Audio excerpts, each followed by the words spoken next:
We've known for a long time Donald Trump is obsessed with crowd size. You might remember from when he was running for president during the height of a pandemic where we were told to stay, away from each other, that he would go on and rants and raves about how big his crowds were compared to the non rallies that Joe Biden was holding, and the rallies where he would talk to people who were sitting safely in their cars. But he would rant about how many people he could draw, and then he falsely claimed how big his inauguration crowd was, to make it the biggest in history.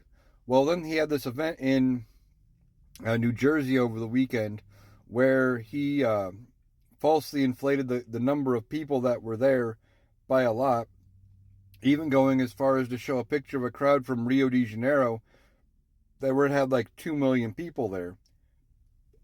And on top of that, you have now he was railing before court today about how the police are keeping his supporters away from the courthouse, which isn't true. They're being kept back a short distance, but not blocks and blocks like Donald Trump would have you believe. They're just not showing up. He's not pulling the crowd that he thinks he should have standing out there. He wants a mob outside the court, cheering him on every single day as he walks into that courtroom. And he's not getting that.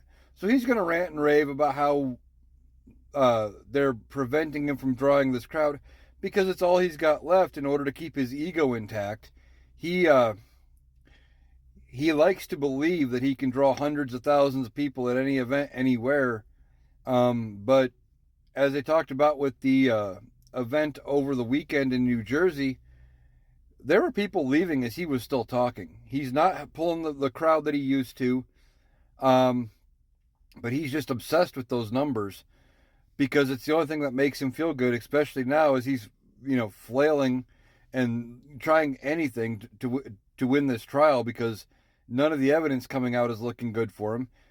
All the stuff with the campaign, none of that's looking good for him. So the only thing he's got left in his ego is convincing himself that people still love him.